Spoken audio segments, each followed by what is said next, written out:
ইব্রাহিম নবীকে জ্বালানোর জন্য বিশাল অগ্নিকুণ্ড তৈরি করা হলো।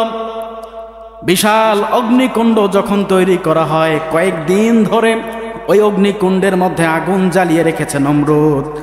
ইব্রাহিম নবী পড়ার সঙ্গে সঙ্গে পুড়ে ছাই হয়ে যাবে। ইব্রাহিম নবীকে চরকির মধ্যে নেওয়া হলো। কিসের মধ্যে বলেন? চরকির মধ্যে নেওয়া হলো। আগুন দূরে রেখেছে, চরকির মধ্যে ইব্রাহিম নবীকে তুলবে আর এখান থেকে নিক্ষেপ করবে আগুনের মধ্যে। আল্লাহ পাক রব্বুল আলামিন চরকিকে ব্রেক করে দিয়েছেন ফেরেশতাদের মাধ্যমে। ফেরেশতারা এসে চরকিটাকে ব্লক করে রেখেছে। নমরুদের যতগুলো পেয়াদা আছে, চরকি আর এক চুলো সরাইতে পারে না। নমরুদকে বলে, চরকি তো ঘোরেই না, ফেলবো কি করে?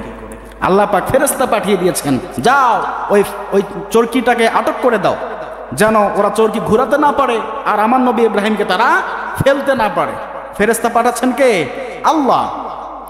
এবার নমরুদ চিন্তা করেছে, ও চরকি ঘোরে না, কারণ আছে। কারণ ওখানে আল্লাহ পাক রব্বুল আলামিনের পক্ষ থেকে ফেরেশতা এসে প্রোটেকশন দিচ্ছে। তোমরা শহরের মধ্য থেকে যুবক যুবতীদেরকে ভাড়া করে নিয়ে আসো, তাদেরকে নিয়ে এসে যাও, এখানে বেহাপনা সৃষ্টি করে দাও।